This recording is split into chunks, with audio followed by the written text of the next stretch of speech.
Hello everyone and welcome back to another video on my YouTube channel. What are we going to talk about in today's video? I'm going to be focusing your attention on the more advanced equivalents, idiomatic equivalents of some of the most commonly used or rather overused words that students use on a repeated basis in English, which makes their English sound boring.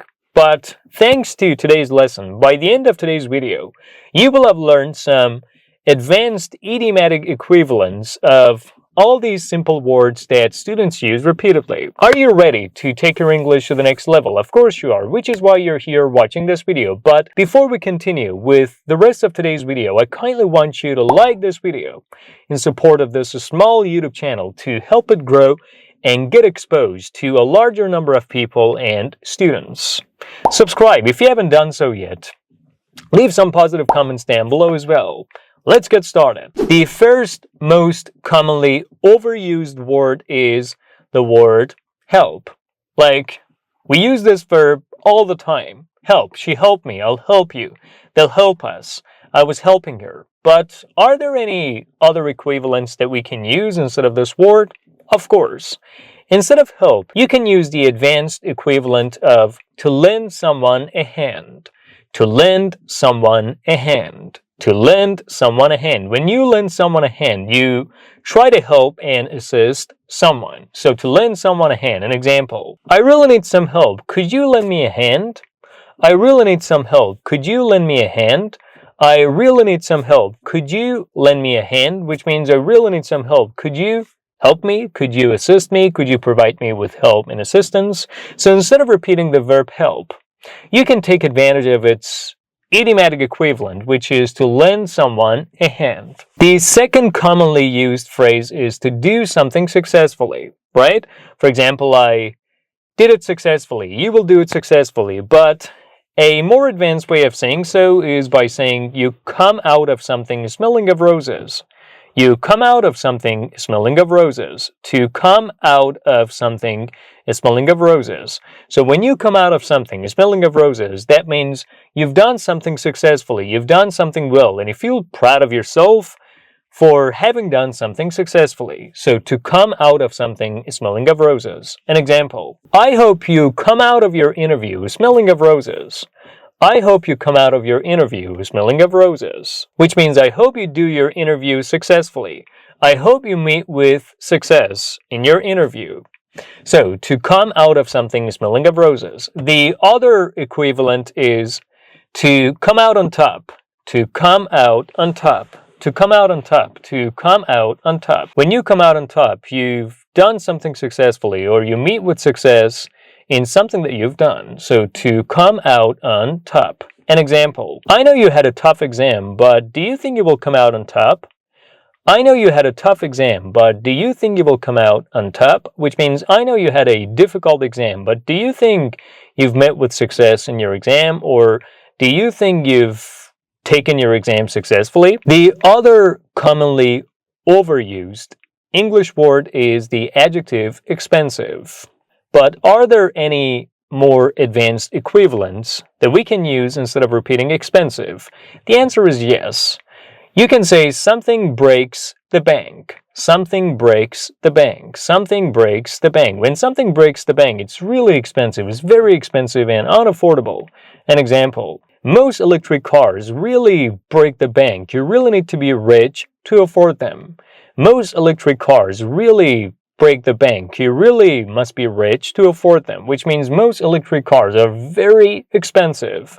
And you gotta have a lot of money, you gotta have deep pockets, and you must be very rich to be able to afford them. So to break the bank. The other more advanced idiomatic equivalent of being very expensive is to cost a fortune.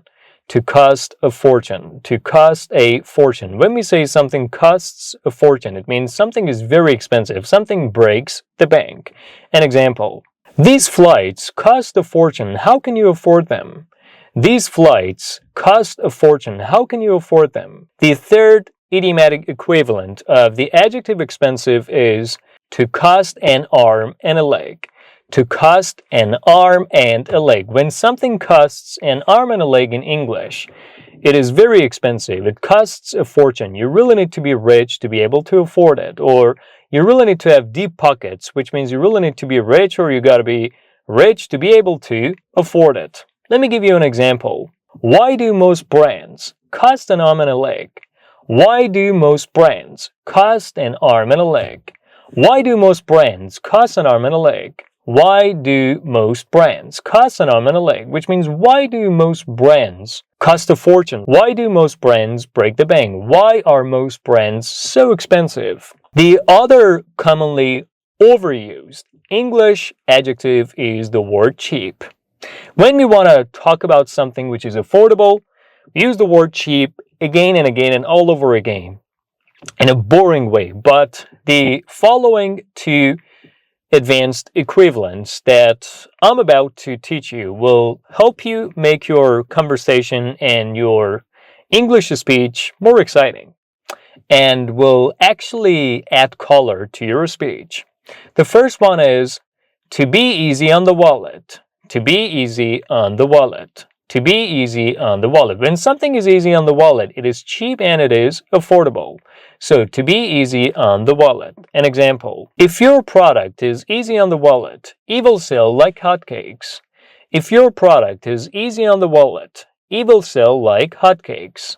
If your product is easy on the wallet, it will sell like hotcakes. Which means if your product is very cheap and affordable, it will sell like hotcakes. To sell like hotcakes in English means to be sold in a large number, to be sold to a large number of people, or to be bought by a significant number of people or a large number of people.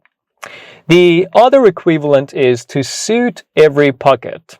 To suit every pocket. You can also say to suit every budget. To suit every pocket or to suit every budget. When something suits every pocket or suits every budget, it is very affordable and cheap. Cheap with a positive meaning, in a positive way. I'm not talking about being cheap in a negative way. An example, we're designing a product that suits every budget. We're designing a product that suits every pocket. We're designing a product that suits every pocket. We're designing a product that suits every pocket, which means we're designing a product that is really cheap and affordable for everyone. The other famous, commonly overused English adjective, which is used in a boring and repeated way by most language learners and English learners and students, is the word good. When the students want to say something is very good, they repeat very good like again and again and all over again. Like, it was very good, it is very good, you're very good, that is very good, very good, very good. But instead of repeating this word, especially with very, you can take advantage of two advanced equivalents, one of which is out of this world, out of this world, out of this world, out of this world. Which means to be very good, to be extremely good and pleasant. So, to be out of this world. An example, you must try this food, it's out of this world. You must try this food, it's out of this world. You must try this food, it's out of this world. Which means you must try this food, it's very good, it's extremely good, it's lovely, it's very pleasant. The other equivalent is to be off the chain. To be off the chain. To be off the chain. When something is off the chain, it's very good, it's extremely pleasant, and very good and pleasant. An example, your performance was off the chain. Your performance was off the chain. Your performance was off the chain, which means your performance was very good, was excellent, was superb, was fantastic, was exceptional, was extremely good. Moving on to the next commonly overused English adjective, which is the word better. Especially when we want to say something is better than something else. A is better than B. Someone is better than someone else. Instead of repeating better, you can take advantage of these advanced idiomatic equivalents.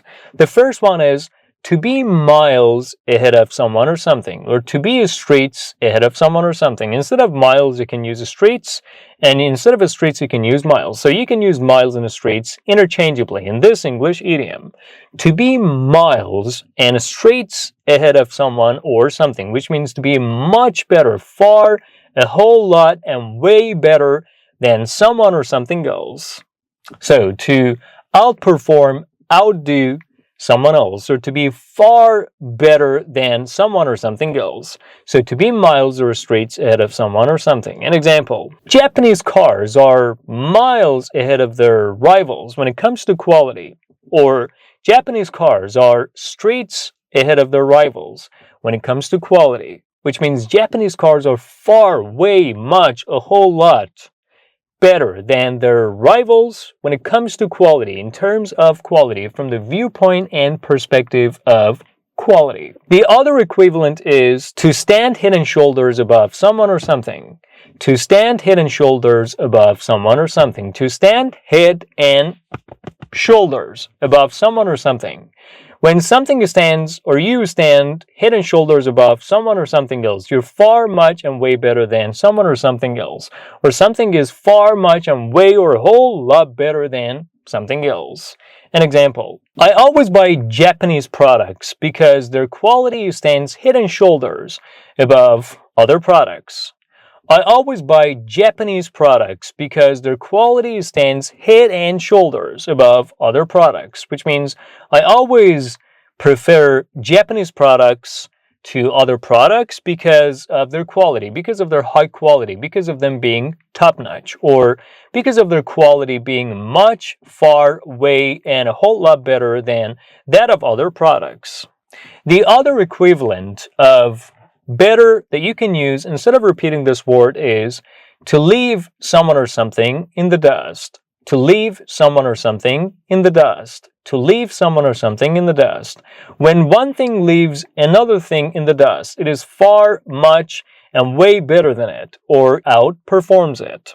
So, to leave someone or something in the dust. An example, the future technologies will leave today's technologies in the dust. The future technologies will leave today's technologies in the dust. The future technologies will leave today's technologies in the dust, which means the future technologies will be far, much, and a whole lot better than today's technologies. The other equivalent is to leave someone or something standing. To leave someone or something standing. To leave someone or something standing. To leave someone or something standing. When you leave someone or something standing, you're far better than them. You're way better than them. You outdo or outperform them. An example, my performance will definitely leave yours standing. My performance will definitely leave yours standing. My performance will definitely leave yours standing. My performance will definitely leave yours standing, which means my performance will be definitely better or far better than yours. Proceeding to the next English verb, commonly overused by students, which is the verb bore. What is the meaning of boring someone? When you bore someone, you make someone feel bored. So bore someone, to bore someone. When you bore someone, you make them feel extremely bored or very bored. One way of saying you make someone extremely bored or very bored is by trying someone's patience. When you try someone's patience, you make them feel very bored. So to try someone's patience. To try someone's patience, which means to make someone feel very bored. An example, what is trying your patience in your new job? What is trying your patience in your new job? What is trying your patience in your new job? Which means, what is making you feel very bored and extremely bored in your new job? Proceeding to the next commonly overused English adjective, which is very happy. You do use, you must be using, you must have used, and you will be using this English adjective in a boring and repeated way. But I have 3 other more advanced equivalents of this English adjective that you'd better take advantage of instead of repeating this adjective again and again and all over again. The first of which is to be on top of the world. To be on top of the world. To be on top of the world. To be on top of the world. When someone is on top of the world, they're very happy. They're extremely happy. An example, you're on top of the world today. What is happening? You're on top of the world today. What is happening? You're on top of the world today. What is happening? Which means you're very happy. You're extremely happy today. What is happening? The other equivalent is To be on cloud nine. To be on cloud nine. To be on cloud nine. When you're on cloud nine, you're very happy. You're extremely happy. To be on cloud nine. An example. Once we talk about money, everyone is on cloud nine. Once we talk about money, everyone is on cloud nine. Once we talk about money, everyone is on cloud nine, which means once we start talking about money, everyone feels very happy, extremely happy.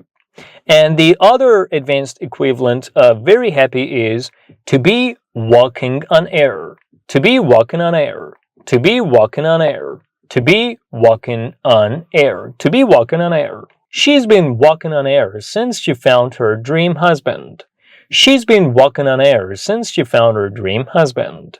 She's been walking on air since she found her dream husband, which means she's been extremely happy since she found her dream husband. Alright, now let's get to the next commonly used English adjective by students. The adjective tired, very tired. Instead of repeating very tired, take advantage of these two idiomatic expressions. The first one is to feel done in. To feel done in. When you feel done in, you feel very tired, extremely tired. You feel exhausted. So to feel done in. An example. I feel done in these days. I really need a trip. I feel done in these days. I really need a trip. I feel done in these days. I really need a trip. Which means I feel really tired, extremely tired, very tired these days. I really need to go on a trip. The other equivalent is to be spent. To be spent. To be spent. When someone is spent, they're extremely tired. They're very tired. They're exhausted. An example. I'm all spent today. All I need is just some rest. I'm all spent today. All I need is just some rest. I'm all spent today. All I need is just some rest. Which means I'm extremely tired. I'm exhausted. All that I need is just some rest. All that I need to do is just get some rest. Getting to the next commonly overused English verb, which is the verb agree. To agree with someone. But I have some good news for you. You can take advantage of the following English idioms instead of repeating the verb agree, like again and again and all over again. So instead of saying, I agree with you, I agree with you, I agree with you, you can use these English idioms.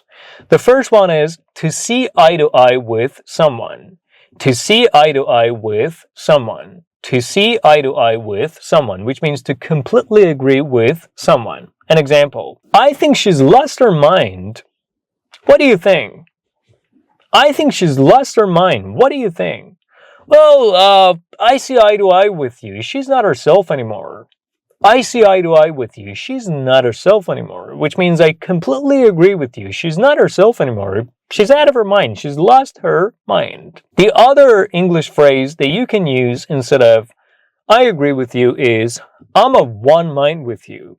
I am of one mind with you.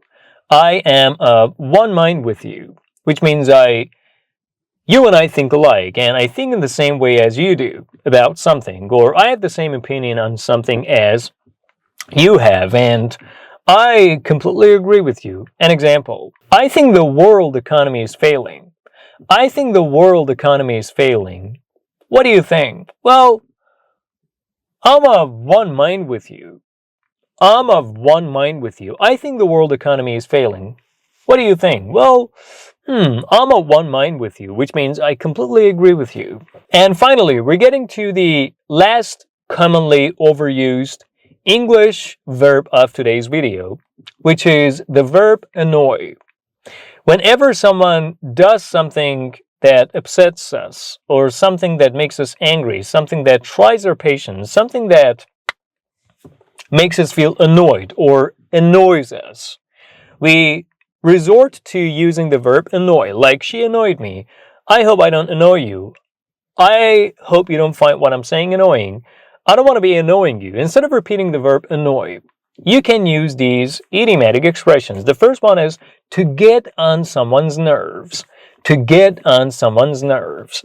To get on someone's nerves. When you get on someone's nerves, you behave in a way that annoys them or upsets them or gets them angry, makes them feel aggressive, or tries their patience, and in a way that they can no longer tolerate you and your behavior. An example, please behave yourself, you're getting on my nerves. Please behave yourself, you're getting on my nerves. Please behave yourself, you're getting on my nerves. Please behave yourself, you're getting on my nerves. Which means, please try to behave better, try to act better, try to control your behavior or be in control of your behavior and try to be on your best behavior. You're annoying me, you're getting on my nerves.